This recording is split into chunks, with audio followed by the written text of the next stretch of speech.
You're listening to Economics Detective Radio.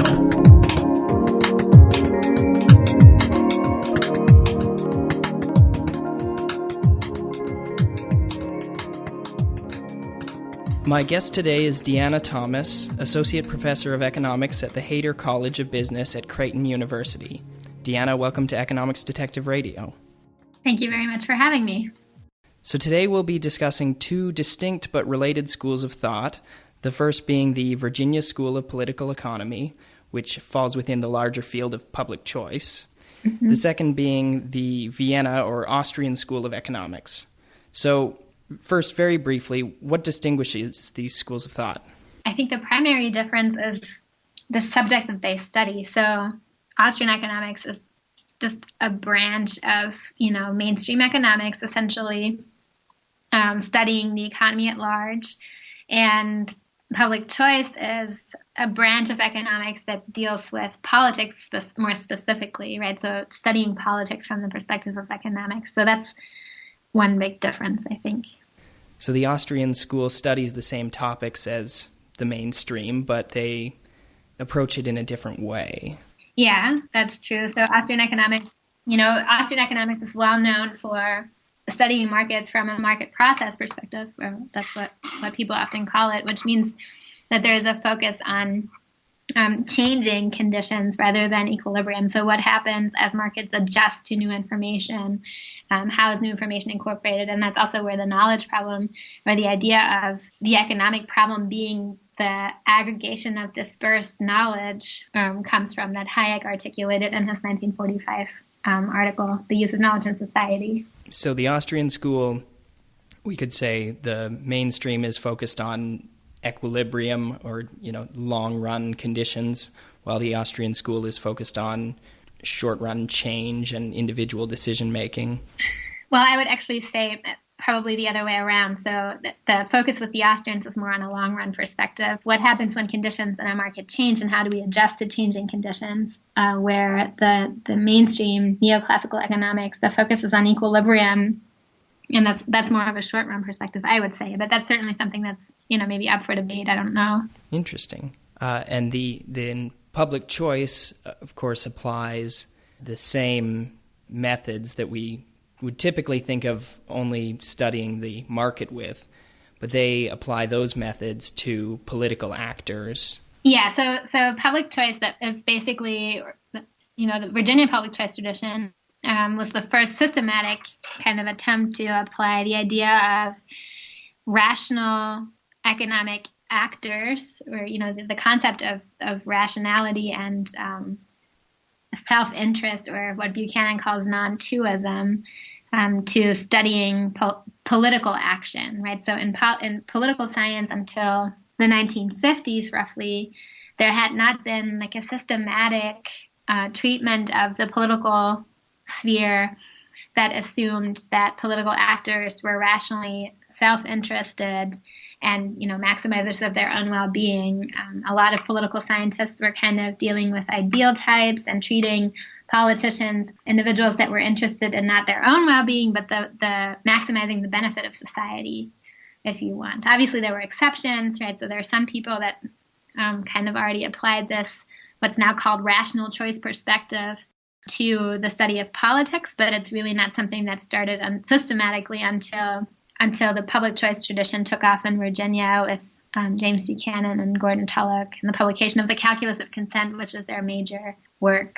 Right. So you mentioned two assumptions, the first being the omniscience assumption of neoclassical economics, and then the benevolence assumption, which these two schools of thought each separately seek to challenge. Mm-hmm. Yeah, so Austrian economists, especially at the beginning of the last century, the 20th century, were kind of engaged in a conversation about what's now called the socialist calculation debate. So what can a planner, a central planner, know, and can they actually plan on an economy effectively? And the contribution that the Austrians made was basically to say that it's impossible to know all of the information that's dispersed in the economy, and it's very local information that's dispersed among many different individuals. And so it's impossible for a central planner to aggregate up. And then, Mises's contribution was to say it's impossible to calculate basically prices and have a reasonably well-planned outcome that's challenging the omniscience assumption basically of economics, right? So many other economists at the time were saying, if we have all of the information, then basically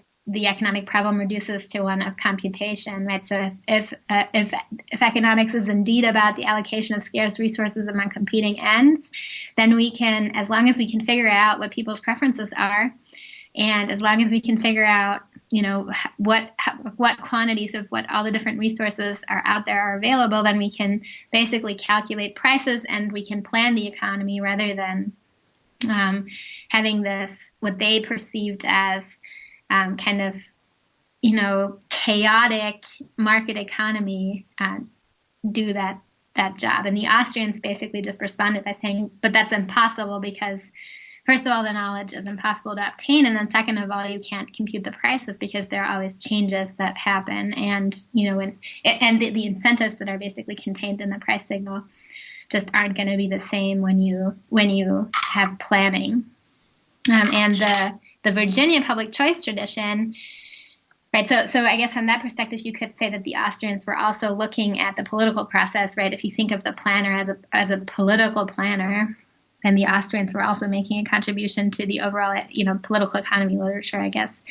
The Virginia school's contribution is to say, ignore basically the idea of perfect information. Let's just assume that if we had a benevolent planner, they could figure this out. But the problem is that nobody is really a benevolent and altruistic planner. Everybody is interested in their own well-being and maximizing their own well-being.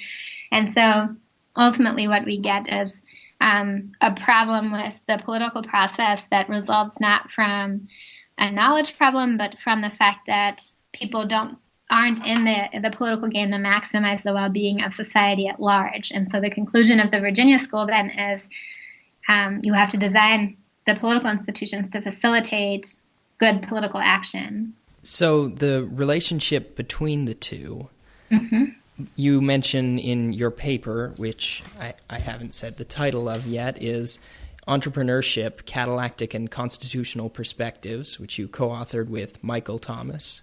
You mention in that paper that both James Buchanan and Gordon Tullock, who are the founders of the Virginia School, cite Ludwig von Mises as their central reference for their understanding of methodological individualism. Mm-hmm. So could you speak to the relationship between these two schools?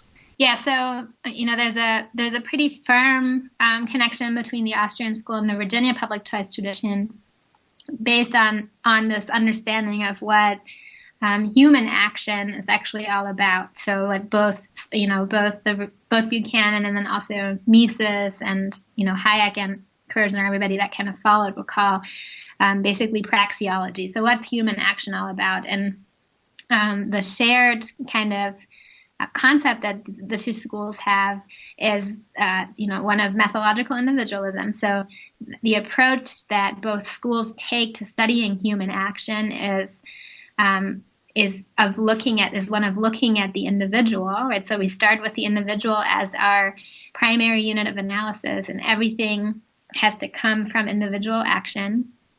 And then I think they also share, obviously their understanding of rationality and, what it means to be self-interested. So both are sometimes, at least, in conflict with what you would find in some neoclassical economic, treatments of the same subject.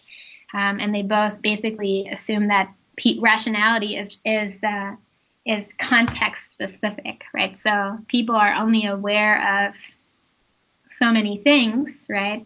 And so rationality is not something that we can judge as an absolute standard, but it's subjective. So I might have a different understanding of how I can obtain a certain end than you do based on just my understanding of what the means are to get to that end, right? I might not be aware of the same types of tools that you are, and so I end up solving the same problem in a much different way. But that doesn't mean that I'm irrational. It just means that I'm still rational. It just means that we have a different understanding of or a different conception of what reality around us actually is. So they share, methodological individualism. They share an understanding of what it means to be a rational actor, and I think they also share an understanding of what it means to be self-interested, which is, not narrow self-interest, but not narrowly defined selfishness, but just the idea of what Buchanan and the calculus of consent, or actually Buchanan and Tullock and the calculus of consent call non-twoism. So fundamentally, the idea that individuals are not driven by motives, or that originate from trying to make other people better off, but ultimately just wanting to make themselves better off. That doesn't mean that they can't include other people. Maybe you would, in neoclassical economics, you might say you can have other people in your utility function, right? And that would still be self-interest.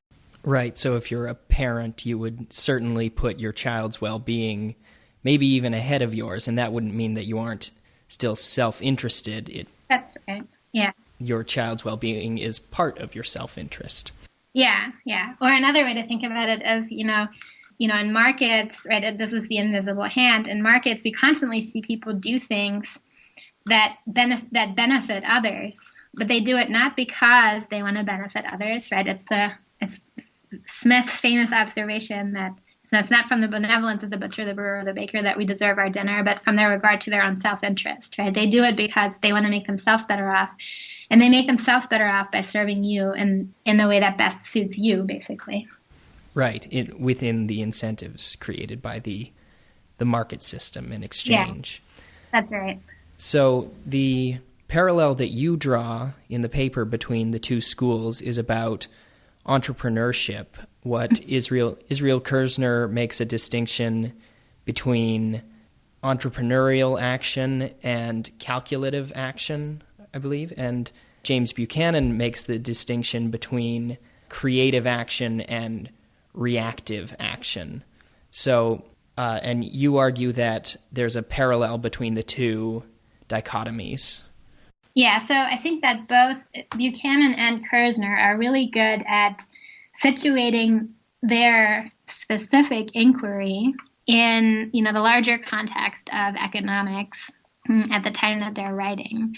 Both of them go through great lengths to basically say, my treatment here of the subject is still contained within economics, and it's part of what I would consider neoclassical economics, right? So both of them actually acknowledge that price theory, as it's practiced when they're writing, is very much in line with how they understand economics. So they think of microeconomics as something that they're very much aligned with, and they see themselves in this tradition. And they both have a very similar way of dealing with the fact that despite the fact that they see themselves in this tradition, they're contributing something that's otherwise not yet been talked about. And so they do this, like I said, in a very similar way. They basically say that when we're talking about individual action in a market economy, maximizing your own well-being given a utility function and a budget constraint, then we're talking about a type of human action that is reactive, is what Buchanan calls it, and calculative is what I think Kirzner says, if I remember correctly. So both of them classify this type of action that economists otherwise study as a type of behavior that they think is definitely economic behavior, but it's reactive or calculative, so not active action. And then there's also what both of them consider, entrepreneurial action for Kirzner, or I forget what Buchanan calls it, creative action in Buchanan's treatment. So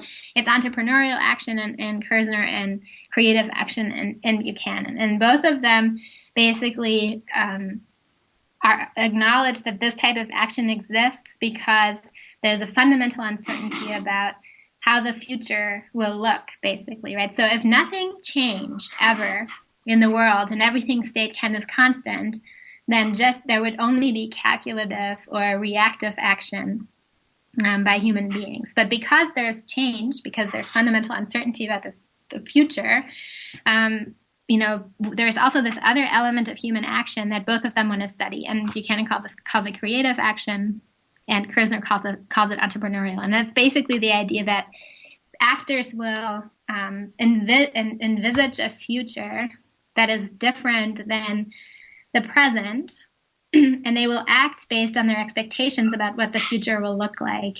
And by doing so, they will bring about a future state of the world that's at least partially in line with their expectations, right? So in a market context, this is, the very obvious example is an entrepreneur, right? So an entrepreneur that imagines a good that doesn't currently exist, right? That's our classical example of somebody that's an entrepreneur, envisages a future that's different than the present, and will start acting based on his vision of the future and produce this good, despite the fact that he doesn't even know if people are going to want to buy it.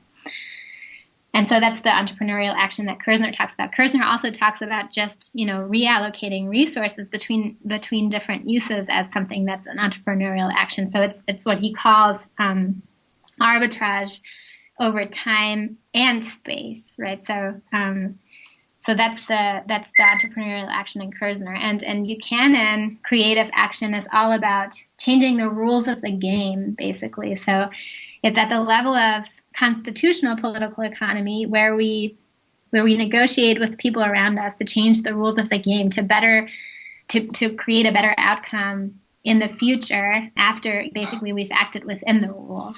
So Buchanan found that he couldn't explain something like what Thomas Jefferson was writing in the 1770s by a pure maximizing process or a clear utility function and subject to a constraint. Yeah, that would be a great example, right? So if the founders, right, the people that wrote the Constitution in the United States had just acted within the existing set of political rules, then, there would have never been a constitution, essentially. So they had to creatively act to come up with this new set of rules, and they had to envision a future which was different than the present that they lived in, and kind of think about how do we set up the rules so that we can make ourselves better off ultimately in the future. Right. And James Buchanan also has sort of a concept of a veil of ignorance, not in the Rawlsian sense, but in the sense of when you're setting up constitutional rules, they're going to have effect for a long period of time, and you can't necessarily predict precisely the outcome over that long period of time.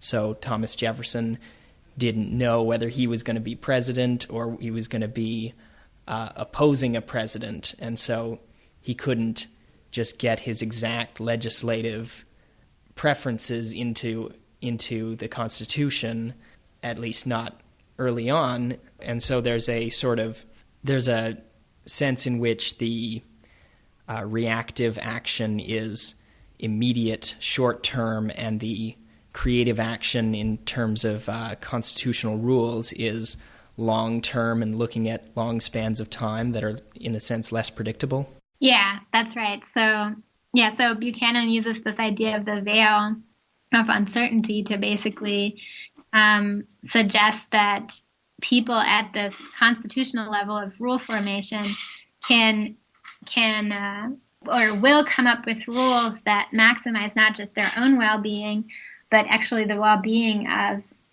most of the members of society, because they will have a high degree of uncertainty about their own position in the future. So, right, if you don't know, whether you're going to be a street porter or philosopher, right, in the future, then and there's some probability that you'll be either, then you will set up a set of rules that maximizes the well-being of both groups ultimately, right, that will make both people as well off as possible given the rules that you're setting up. So basically people will be acting not completely self-interested behind the veil of uncertainty. And you advocate a sort of blending, more research in this area of political entrepreneurship. you yourself have a different paper about, I believe, the committee rules within the U.S. Within the U.S. government. Could you speak to that? How does that fit within Buchanan's vision of political economy? Right. So I think that ultimately political action, at the end of the day, political action is a lot more entrepreneurial than we may give it credit. Right. So when Israel Kirzner talks about entrepreneurship, he talks about it as a class of human action that is pervasive, independent of context. So there is entrepreneurship, so alertness and discovery everywhere, right? Because we constantly discover ways of making ourselves better off, and it's not limited just to the market, basically. But what the market does do is it coordinates the different entrepreneurs and the different entrepreneurial ventures that exist through the profit and loss system, basically, right? So only those people that are actually coming up with innovations that will make other people better off will actually prevail, and those that don't will end up not being successful.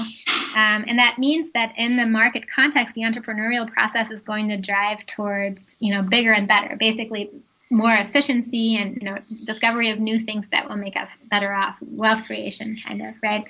Now, in the political context, that's not given necessarily, right? That doesn't have to happen because there is no profit and loss in the same way that there is in the market. So there are no clear signals that will ensure that those entrepreneurs that are actually coming up with societally beneficial innovations will prevail, and those that come up with ideas that are actually destructive to overall well-being of society will lose out. And so because that process, the entrepreneurial process, is absent in the political sphere, Kirzner actually is very guarded about what, in his description of what entrepreneurship looks like in the political sphere. And he says there's a possibility that there is just wholly superfluous discovery. So discovery of things that, don't help us at all.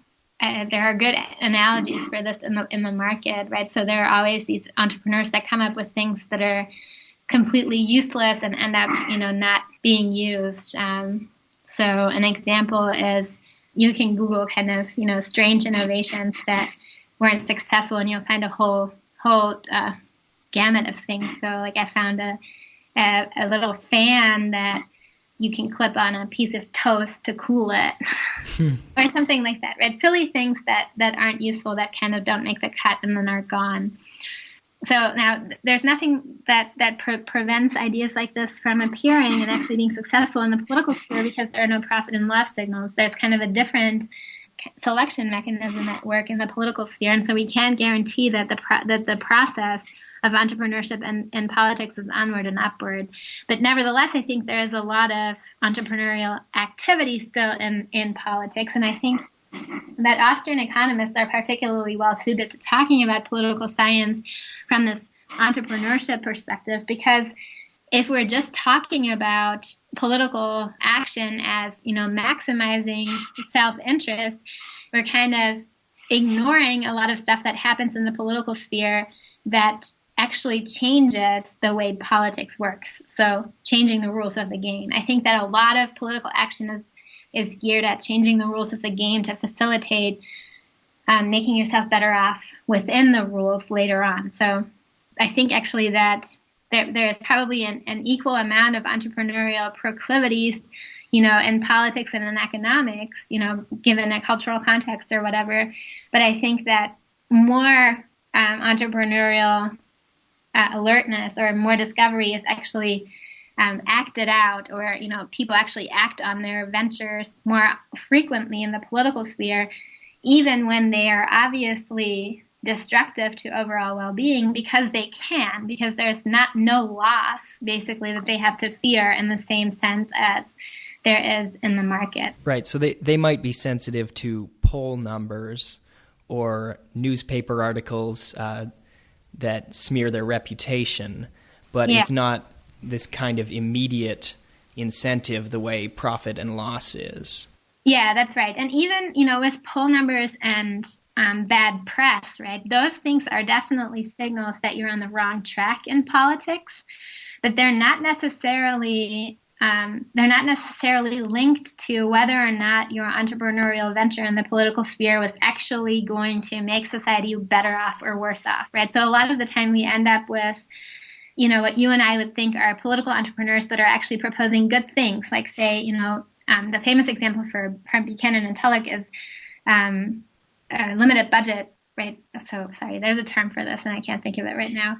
Like constraining the budget, right? Oh, a balanced budget amendment. Sorry, thank you. Yeah, balanced budget amendments, right? That's something that you and I would probably agree would be something that is a good idea, right? It would constrain the state ultimately in some sense, right? Yes. But there are lots of people that will, label proposals like that as terrible ideas and will base their smear campaigns, right, their bad press, on the idea that because you're proposing this, you must be a terrible conservative and you don't have the interest of the poor at heart or something like this, right? So you can see that you can get a loss signal in the political sphere in the form of bad press or something like that, even when you're proposing things that seem to us, right, like they would advance the common good in the way that we think about it. So, and then there are also campaigns that, from our perspective may actually be making the country worse off or making the world worse off, and yet they get a lot of positive political attention. I think of the jump in approval that presidents seem to get when they declare war. Yeah, for example, right? So most economists would probably argue that war is never a good idea, right? So it's the broken window fallacy. There's really nothing that you can gain from it. If you're interested in this specific topic, right, then Chris Coyne's After War is a good place to look, right? So foreign intervention has never really been successful in the last 100 years, at least for the United States, right? So if you look at it empirically, it's really not a good idea, and yet it seems to get a lot of good press for politics, right? And support from voters, basically. Another thing, if you're thinking about more like smaller scale policies, is the Lyft and Uber, kind of driving services that now exist.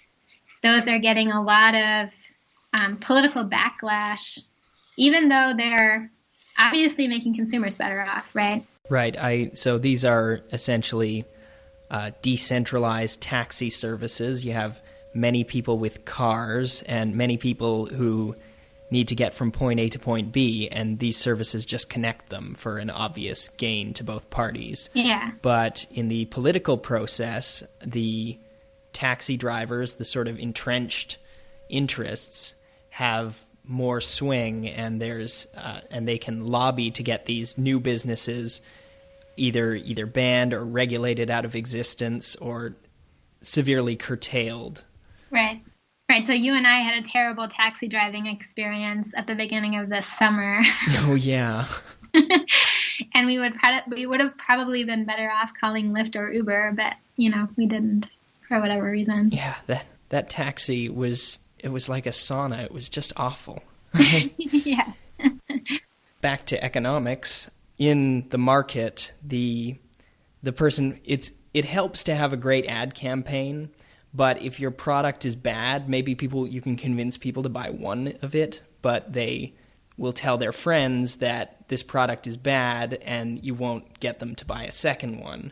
But of course, in politics, if you have the better ad campaign, then it's very hard for people to assess whether the product or the political policies you're giving them are good or bad, because of course they don't get to experience the alternative. Right. No one has experienced the alternative universe where maybe Herbert Hoover adopted laissez-faire or Woodrow Wilson did not enter World War I. Right.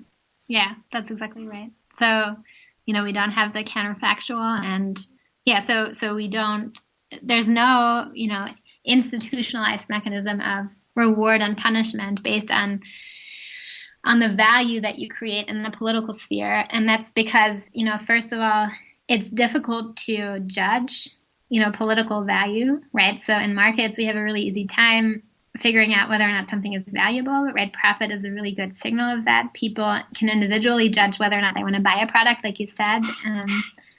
and they won't buy something that's crappy a second time. So that means in the long run, profits are a really good signal of value.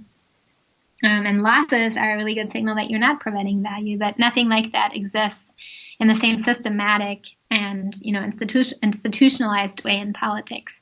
Sometimes you can get away with really bad policy because voters won't even notice, right, that your particular policy that you sponsored ended up having extremely negative consequences, right? So because everything is a bundle, it's very difficult to judge what particular policy was bad, or, sometimes it's more obvious than other times, but it's very difficult to signal, to find out, first of all, whether or not a policy was good and bad. And then it's also difficult to signal to politicians whether or not what they did was good or bad. Right. And since you have to vote for just Mitt Romney or Barack Obama or just one candidate or another, you don't have the option to say, well, I like policy A, but I hate policy B, and as you would in maybe a system where you had a referendum on every single topic. Right. Yeah, like you essentially have in a market, right? You never buy a bundle of milk and bread and apples and cheese. You buy those goods individually. But in politics, you are always forced to buy a bundle. And so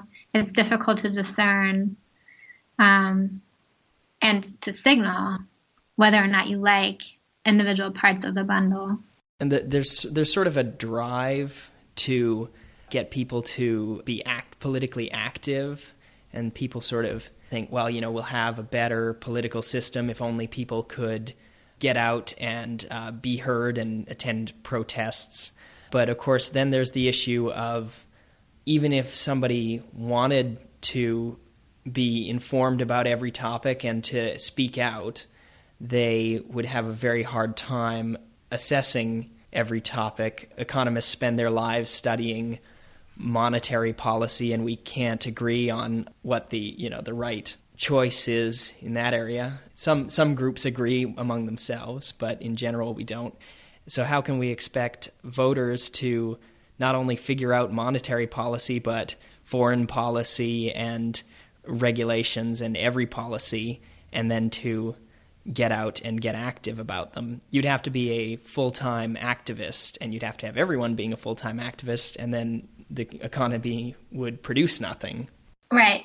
Yeah. So, yeah, there is a high cost of being politically informed, right, and being politically active, and it comes at the expense of more. There's a high opportunity cost, is what economists say. It comes at the expense of basically being able to produce something. Right. And there's the what scholars in the public choice school call the voter's paradox. Could you give a brief description of that? Sure. Yeah. So you mean rational ignorance? Rational ignorance, yes. Yeah. So the idea is basically, right, if you're thinking about voting as a rational activity, right, and by rational we mean everything is rational as long as benefits exceed cost, right? Being an informed voter is actually irrational because the benefit of being an informed voter is very, very small, while the cost of being an informed voter are very, very high. So let me start with the cost, right? The cost of being an informed voter are basically, you have to read the newspaper, you have to read, on the internet, and you have to make sure that you're reading good information that's actually correct and true. You have to figure out, more technical subjects. You actually have to know a little bit more about the economy if you want to make up your mind about economic policy and stuff like that. So lots of time and effort spent being an informed voter. But the benefit of being an informed voter is very, very small, in the sense that the probability that you will actually make a difference in terms of what the outcome of the political process is very, very small. And even if you do, the benefit that you do get from changing policy in a good direction will be dispersed among you and all of the other, 300 million voters. And so you get only a small share of the total benefit that you create. So, your vote doesn't matter much because there's so many other voters, so you're not going to tip the scales in either direction. That's the probability portion of your benefit. And then the actual monetary benefit that you may get from changing policy in a good direction is also going to be split among many other people or with many other people. And so you end up with a very small benefit, but a large cost. And so from a rational choice perspective, voting almost never makes sense. Right. If your concern was purely the outcome, you would only care about the election to the extent that you believe that it's going to be exactly tied and you're going to be the one swing vote. And so your choice would matter in that case. But since that probability is extremely small, even if the benefit to you, even if one politician said, I'm going to, once elected, I will write you a check for $100,000, it might, if your chance is only 1 in 100,000 of being the swing vote, then you're going to think, this is only worth an expected value of $1 to me. Do I really want to get off the couch to go to the polls? I think one of the sort of funny quotes about this is that you're more likely to be killed driving to the poll than you are to actually be the swing vote in the election. Right. Yeah. Right. But so how do we explain then why people do vote? We know as an empirical fact that a large portion of the population does go out and vote. So how would a public choice economist explain that? Right. So one theory is that people vote expressively. So the reason why you vote is not because you expect your vote to actually make a difference, but you do it because you get some expressive benefit from doing it. You get a sticker that says, I voted, and that will give you some kind of social capital when you go back and talk to your friends or your family or something like that. Or because you want to just express your opinion, and just being able to express your opinion is worth more to you than actually making a difference. So, that's one theory. And I think, has probably the most explanatory power from my perspective, because it seems to me that people that actually vote end up wearing the sticker a lot of the time. So that's really one of the drivers, I think, for most people. It's amazing, really, to think that these groundbreaking decisions that change the whole course of history are being made on the basis of a sticker. Yeah. Well, I guess economists would say that these decisions almost never change the outcome, right? It's all institutionally determined ultimately, and you won't get at least for presidential elections, whether or not you voted red or blue really doesn't make a difference at the end of the day. You will get the same kind of policies independent of who's in office. Is that, let's see, there's one argument for that comes from the median voter theorem, that the two candidates will try to be as similar as possible to appeal to the broadest spectrum of people? Yeah, so the idea is that you, as a politician, you want to maximize the probability that you get elected, and you do that by appealing to the greatest number of voters. So if you think of voters as distributed along a spectrum, left to right, then you have to basically appeal to the median voter to get at least 50% of the vote.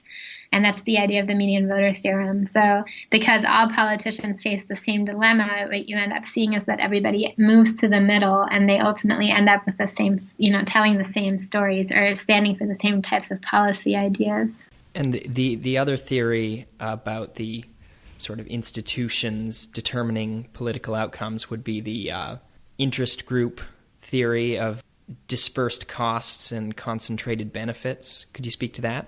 Yeah. So, in that, according to that theory, policy is not made in the voting booth, but in the hallways of Congress, where the politicians encounter the representatives of special interest groups, the lobbyists. And so the idea of concentrated benefits and dispersed costs is that policy will usually be made to benefit a small group of special interests at the expense of a large group of dispersed consumers, usually, and that because the costs are so dispersed, no individual consumer actually knows what's going on. They don't have an incentive to know what's going on with policy, and the concentrated beneficiaries of the policy, the special interest groups, have a large interest in actually knowing what's going on and influencing politics. So this ultimately comes from Mansur Olson, and it's just just a description of how likely is it for these different groups to organize. And a perfect example of a policy that's probably shaped by concentrated benefits and dispersed costs is the sugar quota in the United States, right? So there's a quota for sugar imports in this country that limits the amount of sugar that can be imported from foreign countries. And as a result of this quota, right, so in a market, when you restrict imports, what happens is that you push up the price because you restrict supply. And so price goes up. And you see in the United States, the price of sugar is about double what it is in the rest of the world. And so there is a small group of beneficiaries, that benefit from the policy, and that's sugar producers, so both sugar cane and sugar beet farmers in this country end up making more money, and then also sugar refiners. And there are actually a few foreign sugar producers too that benefit, those that get to continue to import to this country, despite the fact that there's a quota, right? So if you continue to be allowed to import, then you get to sell at the higher price, but your production costs are lower still. So those are the beneficiaries, and there are not very many of them, but they get a large chunk of money as a result of the quota. The people that bear the costs are just consumers that have to pay twice as much as the rest of the world for sugar. And we don't know about this as sugar consumers because sugar, surprisingly, is a small portion of our budget, a relatively small portion. So we don't notice that sugar is more expensive. But this policy has had some significant consequences. So most candy manufacturers have actually left the country and moved to Canada, right? So Lifesavers, I think it was one of the last ones to move in 2005. They moved from, I think they had a plant somewhere in Michigan or something. They moved just across the border to Canada because the cost of their inputs here were too high. And then another famous example is Coke, right? Coca-Cola is made with corn syrup, not with sugar. That's not because the original recipe didn't call for sugar. In fact, the original recipe of Coca-Cola called for sugar, but because sugar is so expensive, Coca-Cola has substituted corn syrup for sugar. Right. I live in Canada, and we have restrictions on dairy products. So we have cheap sugar, but very expensive cheese. I believe there was a scandal a few years back, or a case involving pizzerias smuggling black market cheese across the border. Oh, wow. Just highlights the absurdity of the policy. Yeah. But even with an absurd policy like that, I had to read about it in the newspaper when there was this case. I didn't recognize it on the bill for my pizza because cheese, of course, is again not a large part of my budget as a consumer, but it makes a huge difference as a dairy producer. Right. Probably more importantly, we don't in Canada allow the American cell phone companies to do business here, so our cell phone bills are absurdly high. Oh, wow. That's interesting. I didn't know that. Well, thank you for being on Economics Detective Radio. Where can my listeners find you online? The easiest way is probably just my website. My personal website is just www.dianawthomas.com. So DIANAWTHOMAS. I have all my, research and my teaching activities and everything on there. So otherwise, it's just Google my name and it'll come up somehow, I think, hopefully. Thank you very much. Thank you very much for having me.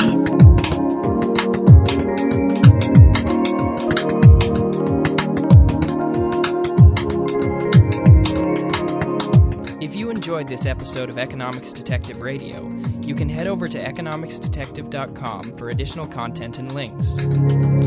The music for this podcast was created by Cassandra McLeod, who you can find at soundcloud.com under the stage name Minaret.